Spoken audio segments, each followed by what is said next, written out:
Welcome to the Growth Shift. I'm David Zilstra. Here's what I've learned after years in business. Every leader who's built something meaningful has a story, but the moment they had to shift, when failure forced innovation, when change became opportunity, when they chose growth over comfort. On this show, we dive into those pivotal moments, the setbacks that became breakthroughs, the strategic shifts that accelerated growth, and the frameworks that turn obstacles into opportunities. Because here's the truth. In a world where change is the only constant, the leaders who thrive aren't the ones who avoid failure. They're the ones who've learned to shift strategically through it. So whether you're facing your own pivot point or just want to learn from someone who's been there, you're in the right place. Let's dive in. On the show with us today is Seth Zaremba, CEO and founder of Be Atomic. With over 25 years of experience in the insurance industry, Seth has founded multiple successful companies, including as a co-founder at a market access provider that was sold and an independent agency he built and sold to private equity in 2022. Now, at Be Atomic, Seth is focused on revolutionizing how independent agents and brokers approach efficiency and technology to survive and thrive in a rapidly changing industry. Seth, it's great to have you on the show today. David, thanks for having me. I really appreciate it. It is a pleasure. Now, you have a pretty fascinating background, from what you described as following the Grateful Dead to factory work to building multiple successful insurance businesses. Could you share a little bit about that journey and how it shaped your personal perspective in the industry? Yeah, not a direct path to where I'm at today at all. Although I find non-traditional is becoming more traditional these days, isn't it? Mm, Yeah, always building stuff, which was common. I grew up the home of a home builder. A son of a home builder. I ended up in manufacturing, so a lot of welding and steel fitting and stuff like that, and just became fascinated with the construction process. And when I ended up in professional services, I found that it was just a bunch of processes that had never been thought through in a manufacturing or construction type of way. And so it was really interesting as you were handed these manuals of what to do, as you started to question them of like, well, why do we do this? And it's like, because that's what I was told to do. And so bringing that kind of background of like, hey, manufacturing process matters, cost matters, efficiency matters, and technology and an optimization of process really matters in every business of scale. And so when I landed in professional services quite in an untraditional way, I found that none of that existed. And so the businesses that I started building in the insurance space over the last 25 years have all been around optimizing process, efficiency, and really addressing the macros by efficient solutions, most of which start with technology. fantastic. Now, of course, you didn't start as a business owner within insurance, but what was that inflection point where you realized that you really wanted to and needed to create something of your own rather than, just working within the existing structures? Yeah, well, so if there is insurance privilege, I did not come from it. So there was no silver spoon. So when you're starting in any industry, you've got to do for yourself. And when you don't have the resources of legacy, of reputation, or of the scale that comes with generational businesses, you have to apply what's happening in the moment today as your leverage point or as your advantage point. And so for me, as I started to look at it, it was like, okay, with none of those assets in my portfolio, how could I leverage what's happening in the marketplace to appear different, to build scale underneath these traditional businesses, and to appear and to perform differently than traditional businesses? And so oftentimes the only edge you have as a startup or new one is doing the thing that isn't being done. And so that's always the tool that I go to first when I'm looking at business opportunities. That's very interesting. Now, you were talking there about appearing different to other people, right? And standing out within the market. That outward perspective isn't where you started, right? I mean, you mentioned with your time, even in manufacturing, you're starting to question, why are we doing things like this, right? Perhaps you're thinking there's got to be a better way to do this. So when you came into the insurance industry, is that something that you started to analyze and see as well? That hey, maybe these things could be done differently, or is that something that you kind of grew into over time? No, I came in right away in the insurance industry, or I'll say any professional services industry, David, because I know Echelon serves multiple industries. Any professional services industry has this mindset that will make it up in volume, right? That I can outsize my profits to fit, to right size or justify as my organization. And no disrespect, many have. But the profit that existed in professional service is reducing, is shrinking now, and I think is going away. And so because it worked doesn't mean it will. And so this mentality of like, hey, don't worry about what things cost, don't worry how long it takes to get done. Because of my skill or my reputation, I can outsize revenue to justify the existence of my operations. Intelligence technology is stripping that away. And so as what you see is profitability is going down. And in all industries where profitability starts to shrink, an examination of the operation becomes relevant. So for a guy like me who was walking into it, who had that mindset from the beginning, it made it easy just to say, no, a product will never be profitable if none of the parts or the processes are. And that's really the difference or the mentality that I brought to professional services. And I think the macros are starting to feed the logic of make it up in volume is becoming a myth. Yeah, absolutely. I mean, and make it up in volume might work in times of economic boom and prosperity, but especially as we're entering into recessions and more challenges, you can't just survive by doing that, or you've got to not get a little bit more creative, but maybe get a little bit more intentional. Can you speak to that a little bit as well? Yeah, well, and I'll speak to my industry, insurance specifically, because I think it's such a dramatic example of this. So let's look at the macros of insurance in this we'll make it up thing. There's three basic players in the insurance space. There's the customer, the insurance agent or broker, and then the carrier. Right? Two of the three have platformed and said, we're solving it ourselves first. And so the customer has platformed an insurance and they've made their choice of two platforms, Apple or Android, right? And so they've said, if it doesn't come to me on my platform, I'm not interested in interacting with it. Ask your kids if they want to call an insurance agent or broker, right? The carriers, insurance carriers, had to platform as well. So no longer could they have these home built systems that are sitting in their basements as part of their rating. To get acceptable ratings, the industry said, hey, you've got to have an infrastructure, a platform that caps all your data models, provides it for underwriting and policy issuance and things like that to be rated as a high quality business. And so the customer's platform. So think about that. I mean, the carriers. So you have the customer's platform, you got the carrier's platform, and the cord that connects to two soup cans is the independent agent and broker who hasn't. And we are still solving it with, we'll throw people at it. We'll throw at all the inefficiencies of the things the platforms don't want to do. We'll just solve it with the old model. And it does not work. It will not scale. And if we're playing musical chairs and two of the seats have been taken for the three people playing, well, then we've got a problem. And so that's the reality for insurance agents and brokers in this space is that the macros have already made their choices and we're the last people at the dance without a chair. We better get serious about efficiency, operations, and connectivity as a solution. Now, with that being said, tell us a little bit about Be Atomic and what sort of problems you're solving with those things in mind. And so think about that dilemma. The insurance broker in the middle has decreasing revenue and increasing complexity because they have the expectation of the customer, I want it right now. And then they have the realities of the carrier, which is we've solved our problem. And one of the ways we solved it is by you hiring people to hand key data into our systems so that we get data volume and quality and structure at your expense. And so Be Atomic says, wait a second, that's not going to work. And so we're focused on process automation. So how can we streamline all the repetitive processes that are happening inside of an organization? Think of it over 10 billion times a year. A customer calls up an independent agent broker and says, hey, I want to change a red Chevy to a blue Chevy, right? So there's these requests that are coming in manual and they have to be put into these systems. And so not being able to throw people at it realistically anymore, we're focused on creating one structure to those processes. So high volume processes that can be done more efficiently through automation. And then also, how can we take the non-essential components of that work and start to leverage technology, intelligence to be able to perform that? So no longer do you have to have 60 people in bullpens doing this work, that you can have 5 to 10 highly trained, compensated people working on important issues, and then automations and processes and connectivity and intelligence solving this stuff, which is really just keying and moving data.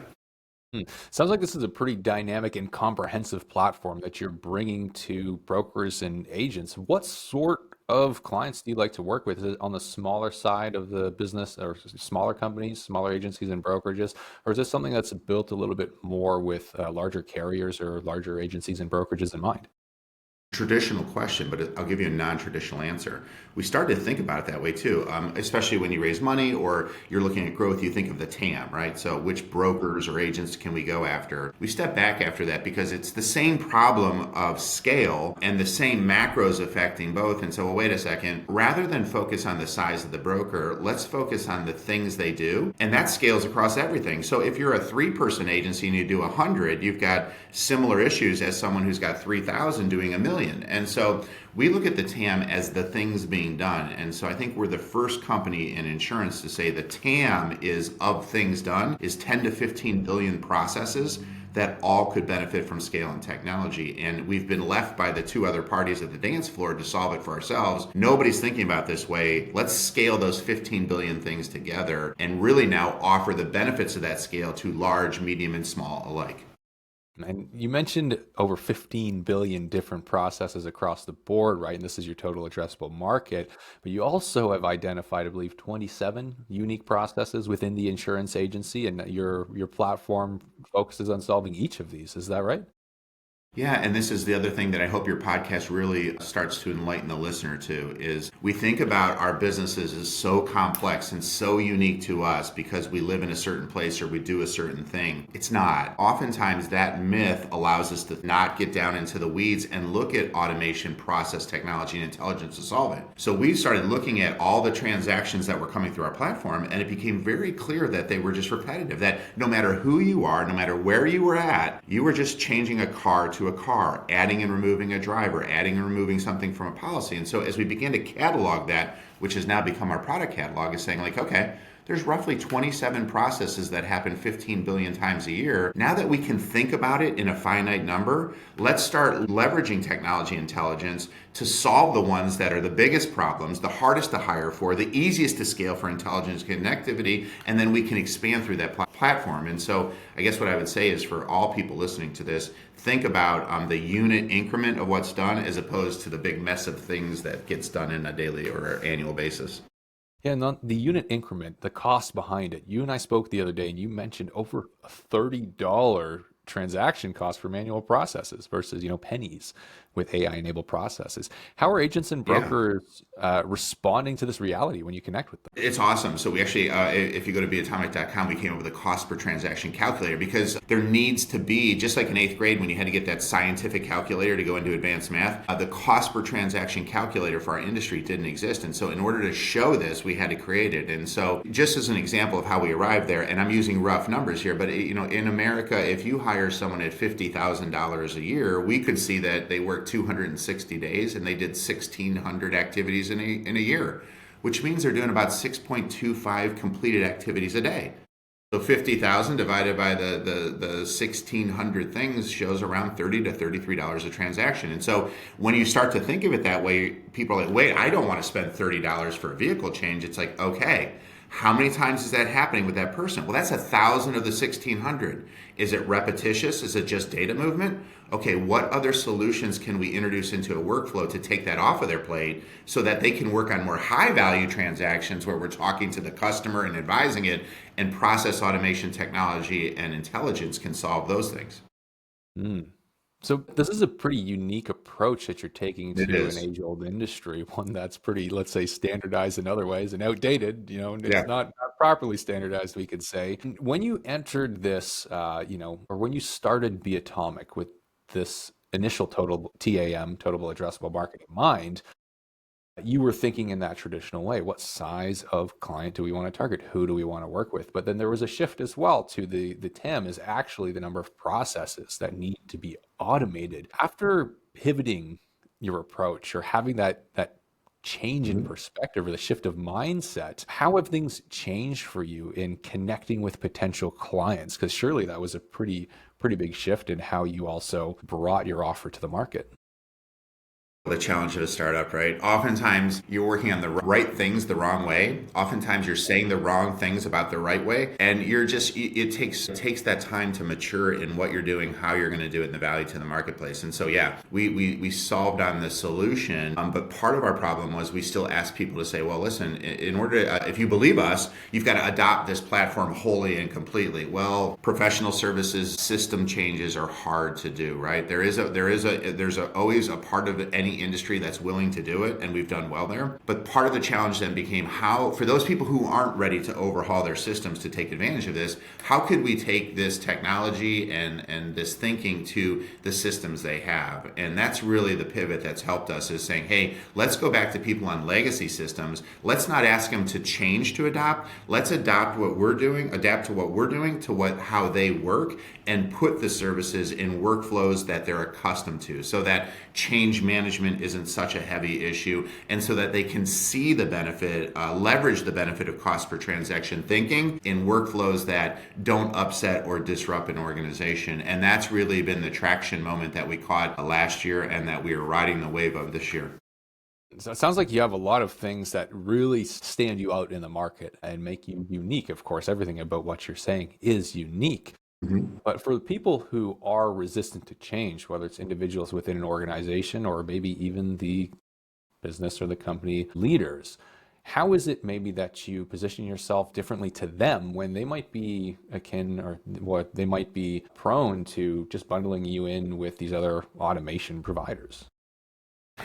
Yeah, and we'll probably talk more about this, but the challenge is the threat to the human worker, the trusted advisor, the person that business was built on. And so oftentimes when we're having this conversation about process automation or intelligence, we don't spend enough time talking about the humans, and how by burdening them with high volume repetitive tasks that we decrease their value. We decrease their value to their customers, for which your business is built on. We decrease their internal value, how they see themselves, I mean, if you ask me every day to show up and just dig a hole, and I just dig a hole for 30 years, I don't know that I'm fulfilled. But if you ask me to think about building things and doing things, I have much more value. And then we don't think enough about how they feel and how the customer feel, the impact it has on the business. And so I think now when we show up, we say, listen, math is math, and trust me, the math will math.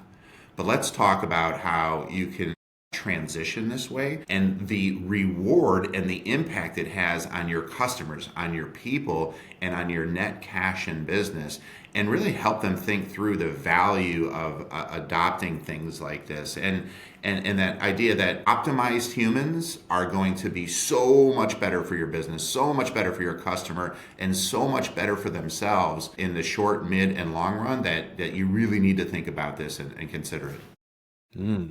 Yeah, I couldn't agree more. I mean, that's a whole lot to think about. With being a startup, you mentioned certain challenges of being a startup, right? I mean, not just bringing your product to market and finding that right fit, having people understand it, but perhaps even in a situation such as yours, almost being too good to be true at times as well, right? You have the challenges of resistance to change within organizations, but you also have the challenge of really being able to connect with the right people who understand what you are at first, especially if you're solving the right problems in the wrong way, let's say initially, or how it is that you phrased it. So how is it that you find, what's been most successful for you in connecting with potential clients who see the value in what you do? Yeah, and as a founder, you want to solve everything. And as any founder listening knows, if you talk to your customers and prospects about solving everything, you solve nothing, right? And so you sound just like the miracle elixir standing at the end of town that can cure cancer and anything else that comes along, right? And that's not where we want to be seen, because we know we have valuable solutions that can help the marketplace on that. And so we've really had to narrow our talk track and our product down to the things that really stand out. So for instance, where we're at now is, hey, what do you hate to do? What are the things that suck the life out of you, your people, your customers, and the business? Well, 65% of what a service person does in the insurance space is just repetitive processes.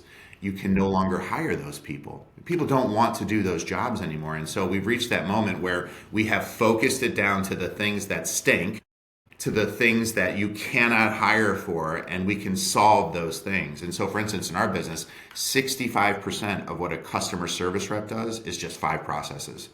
And so our current marketing and talk track says, hey, David, for every million of payroll you have, 650,000 of it goes into something that automation and technology can solve, that your people hate, and that you can't hire for. Can we have a conversation about those 5 things?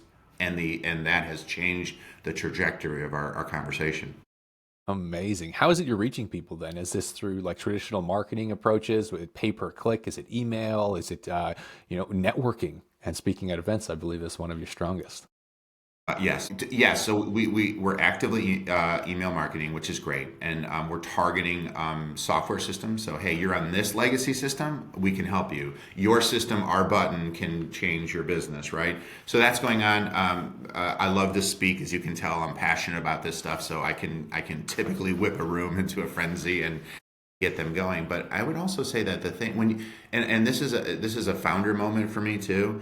When you have it dialed and it's right, all of a sudden they call you, and that's really what's starting to happen. I was just on with a demo the other day, and the woman said, hey, we were just talking about you. I'm like, who's we? And like, oh, me and 30 other agents just had a brain share meeting. Once a year, all these independent businesses get together, and the topic this year was your service and how you're doing it and what we could do. And I'm like, oh. And she's like, they asked me to reach out to you and see if we could talk to you. And I was like, okay. So I think word of mouth, when you really hit it, when you know you've tapped the line, it's that type of stuff starts to happen. And we're getting that now. And it's exciting and any founder knows how exciting that moment is.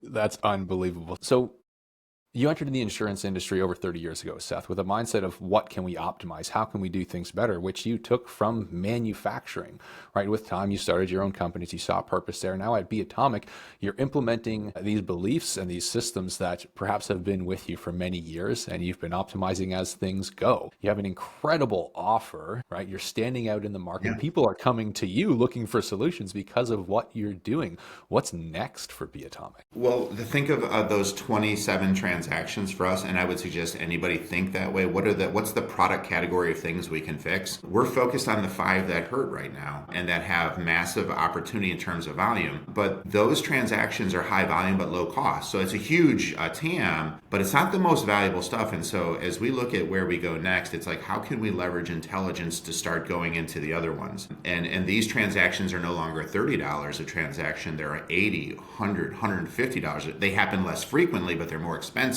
They require maybe API. They require AI and intelligence. They require a human who's connected through systems. And so for us, it's really about gaining traction on the low-hanging fruit and then working our way up and adding value to our customers in other transactions that really do affect the business. And those are in sales, those are in service, right? And so it's a wide breadth of opportunity that we have to be able to leverage intelligence into process so that we can change and transform these agencies that are going to have to face the macros at some point. That's fantastic. I have to ask on AI as well, Seth. I mean, with where you are now, it's a super exciting time, right? You have a place in the market, you have a plan for moving forwards.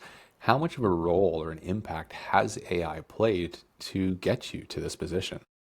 It's everything now. If you think about a transaction in the insurance space, it often involves data around voice.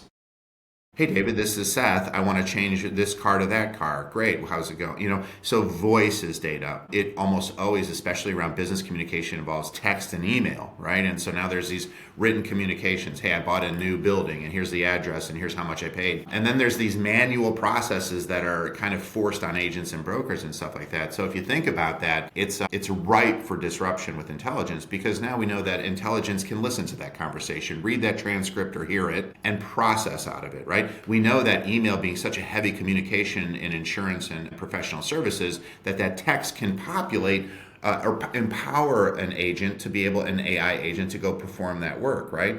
And so for us, the fields are white for harvesting when it comes to leveraging workflows which have spoken, written, word data, and then process information, leveraging intelligence to enable that person to no longer have to do 11 minutes of work post-call, to just simply say, this is what we heard, this is what we read. If you agree with it, why don't we just process it for you? It's a gift to them. It speeds up for the customer and it lowers the cost for the business going forward. And so for us, intelligence is the way to optimize humans so that they can spend the most valuable time they have doing the things that means the most. And that's really how it has gotten us where we're at. And increasingly, intelligence with APIs will replace the need for people to have to hand key or enter or document these things into systems. Mm. So earlier you mentioned as well the belief that, AI isn't going to replace an entire workforce, right? But it's going to really empower and amplify the few best players out there to do more than they ever could otherwise. How do you see the role of human agents evolving as more processes become automated? Yeah, I think the humans become so much more valuable, and we've already seen it. When you adopt intelligence and connectivity, humans actually pay goes up.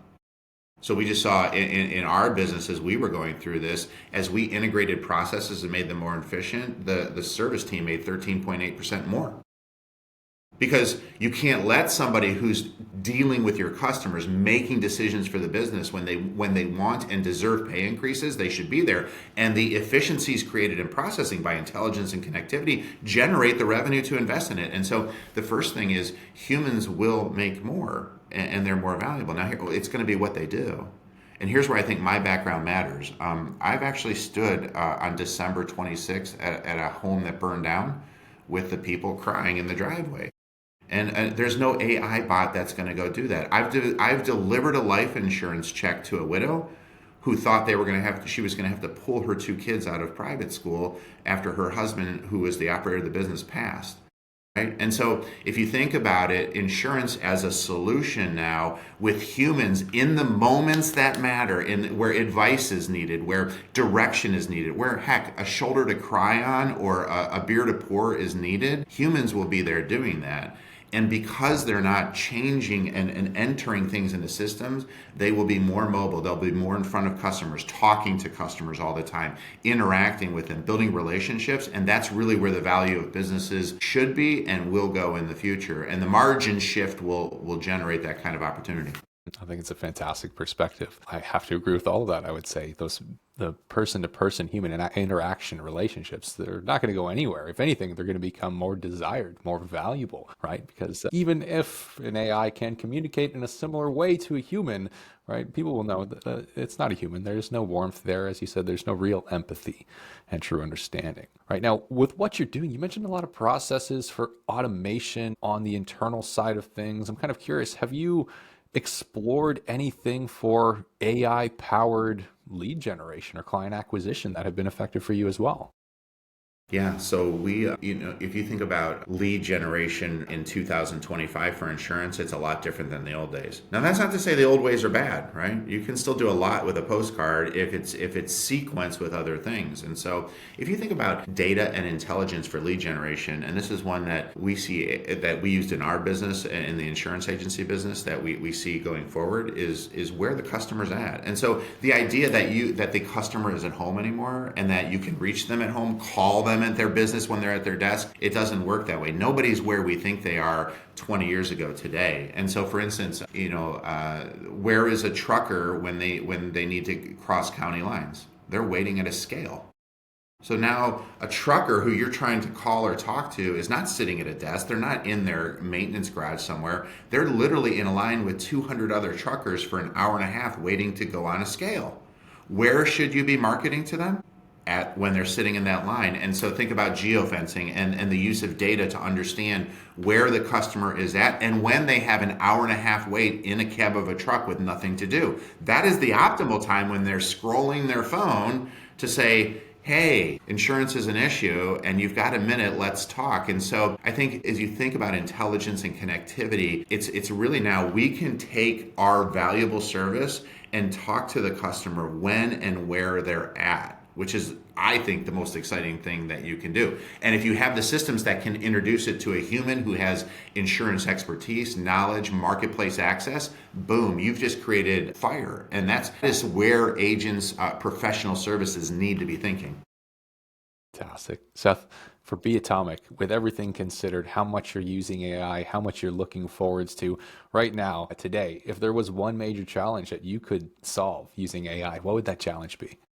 Yeah, I would say data entry and process. And it sounds so boring, David. And I know people are like in their car right now, just like driving off the road, but we can no longer pay people to key stuff in from one system to another system on that thing. And so at Be Atomic, we're saying, listen, wherever a carrier will allow us to use an API, we're going to move data from that with voice or with email without having to have a human key it in. We're gonna train bots. If you make us enter your systems through bots, we're going to train AI agents specifically to do that. And high volume structured data, we're the perfect solution for that, where an independent business doesn't have the volume or the structure to do it. But the challenge for us is training those things, and it's a training mechanism. And so we still staff people, and so we have AI agents, but we also have agents that are manually processing those things so that we can train the bots and we can create the scales to earn the APIs from the insurance carriers. We have to lower the cost per transaction for the people that stand between the customer and the carrier, and getting the insurance world to understand that the problems of the insurance agent and broker are really the problems of everyone has been a challenge,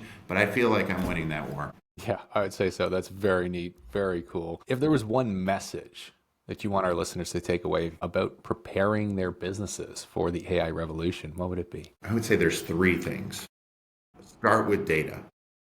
Too often we start with hunches or the things we heard or the things we read in our news feed, and we haven't examined it in our business. Make data-driven decisions. If you start there, the likelihood to success will go up. Number two, ignore the replacement myth. It's an optimization opportunity. And so as we think about intelligence, AI agents, it is not a replacement threat to your organization. It is an optimization opportunity that will be done to you or by you. And I would suggest a business should do it for themselves.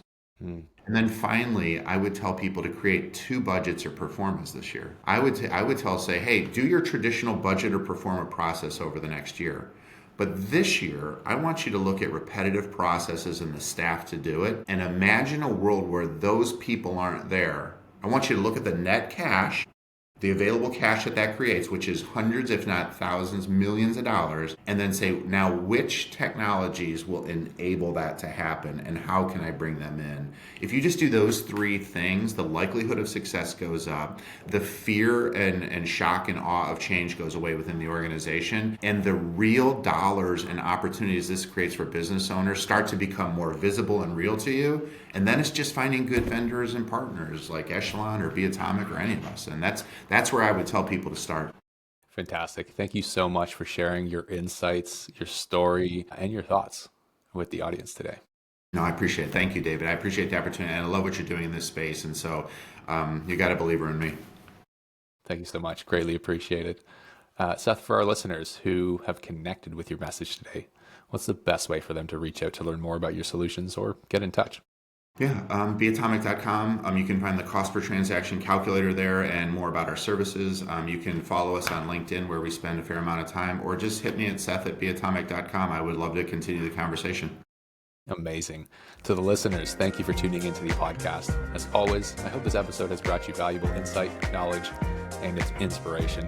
If it did, please would you show your support by liking this video and subscribing to the channel. Until next time, we're signing off. And that's a wrap on another episode of The Growth Shift. If this conversation sparked something for you, whether it's a new perspective on failure, a strategy you want to try, or just the reminder that every setback can become a setup for something bigger, hit that subscribe button and share this with someone who needs to hear it. Remember, the leaders who thrive aren't the ones who avoid change. They're the ones who shift strategically through it. If you're ready to build the systems that help you grow without the chaos, head over to valentix.io. We help businesses like yours scale smarter, not harder. I'm David Zylstra, and I'll see you in the next shift.